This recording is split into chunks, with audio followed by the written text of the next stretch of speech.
vội vàng, anh vẫn chờ em dấu muôn.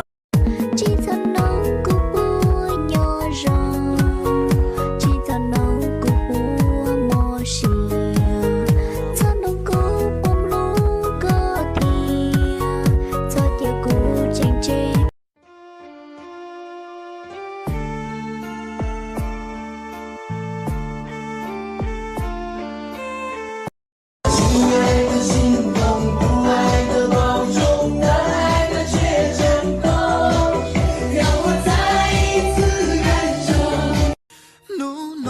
Chỉ muốn có chút sự ya trong ly lòng ta, cô yêu nhỏ y lanh lên nó một gió thấu tư.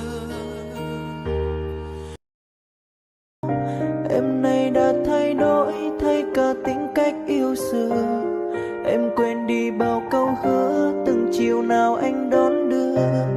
Em thay luôn người yêu mới, em vội quên anh mất rồi. 我知道你不爱我，可我还为你执着，我不愿就这样将你给错。